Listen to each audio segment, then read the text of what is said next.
with our birthday book. If I were going through my book, I'd have to go through sequentially, looking at every name in turn, one after the other, or every birth date. It's very slow, and it's rather like using tape. Much more likely, I wouldn't use that at all. I'd buy a book with an index in it. So if I wanted to find David's birthday, I go straight to the D, open the page, and there is David, the 3rd of November. And it's a thing you can do on the disc that you can't really do on tape. So for serious, real users, discs are essential.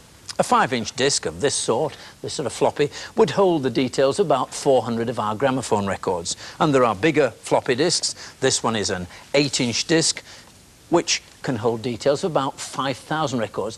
But floppy disks really do have their disadvantages for serious applications. That's the recording surface, and it's very easy to touch it, get finger marks or dirt into it. And so it's very important to keep backup copies. The other disadvantage, of course, floppy disks actually wear out.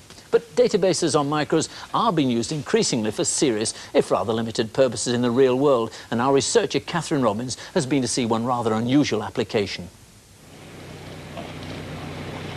Every time you take a holiday on a British waterway, you're likely to be asked to fill in a form to say where you're going or where you've been. Holiday traffic is on the increase, but the canal authorities are short of money, so management of the system needs to be efficient. At the British Waterways headquarters in Rickmansworth, information from each form is entered into a database which already contains 20 years' worth of information on boat movements. This touch-sensitive pad is used to enter details of your journey. The 5 million bytes worth of data can be handled by an ordinary micro, but because there's so much of it, a floppy disk just couldn't cope. So they use what's known as a Winchester or hard disk. But why do they want all this information?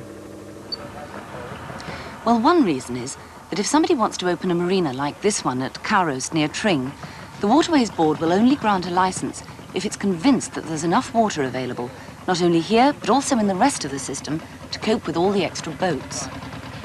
Now, while it might not look as if it would present much of a problem if a new marina was built around here, say, it could present a bit of a problem down here. As people take their boats down the canal, lock by lock, water is lost through each of the locks in turn. Of course, canals were originally built to link rivers, and many of them pass over the tops of hills. So all this lost water has to be replaced. It has to be found from somewhere and then pumped up into the system, which all in all is a pretty costly business. Now, some parts of the system are short of water. There's no water problem at Cowroast, for instance, but elsewhere there might well be. The statistical relationship between the likely number of boats passing along the canal and the level of water present is something that this database can predict and map out. This would be particularly important if a marina like the one at Cowroast were to be expanded. If you have 20 new boats at Cowroast, and they're out for pretty well, say 25 weeks during the summer, and that means a maximum of about 500 trips which will be taken in total from Cowroast. And we can see that there's absolutely no problem at most of these sites. The only problem comes at Knapton and Claydon on the South Oxford Canal, where we do have problems with water supply, and they don't really want to see any increased usage there at all. So negative water figures could mean empty locks or canals. But with the help of the database, problems can be anticipated and the whole system can be run more evenly and therefore more economically. Well, Catherine mentioned using a Winchester or a hard disk, and this is the sort of unit she's referring to.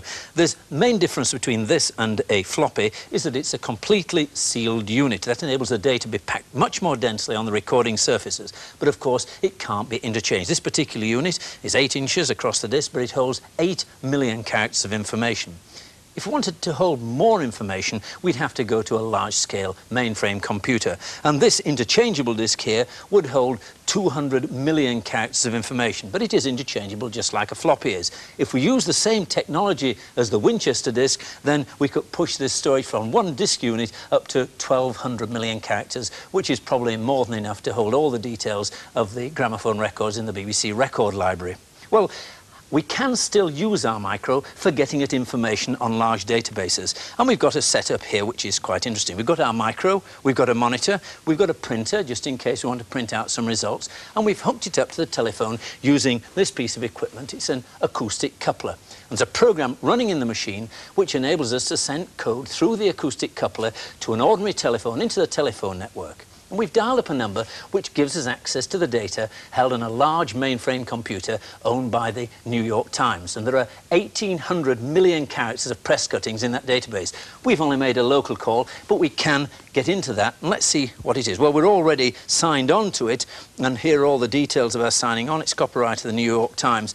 And I thought it might be interesting to find out what's going on in the United States on computers and education in television. Well, first of all, let's find out what references they have to their 3 networks. And we're ready for this, and I know that the 3 networks are CBS, or ABC, or NBC. And I touch that, it's now scanning 1,800 million characters, and it will find out how many references there are to CBS or ABC or NBC in those files. And there it is, the result, 9,006 references. Right, well, let's reduce that. And to reduce it, all I type is 1, and that's the previous phrase, CBS or ABC or NBC, and education.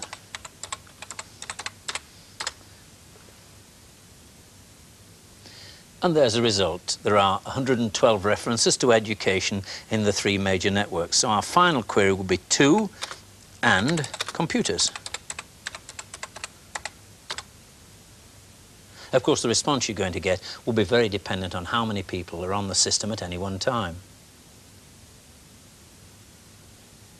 And there's just 1 reference to computers and education on their 3 major networks, so it doesn't look as if they're doing an awful lot about it. So let's find out what that's got to say, and we can do that by simply typing display. If I wanted, I could type it out on the printer to look at later, but I'll just take it up on the screen. Well, it's an extract from the Los Angeles Times from the 1st of October 1982, so it's fairly recent. CBS Inc. has formed a new unit, CBS Software, to handle game, education and home management software for the home computers. Say CBS intends to become leader in advanced technology businesses. And there are numerous other references there. So CBS looks as if they are beginning to do something about it. No valuable piece of information. Well, using this kind of commercial database can be costly at the moment because of subscription charges, but many people believe that this is the way we'll get information in the future. Next time, we'll be looking critically at the use of micros in the small business. Until then, goodbye.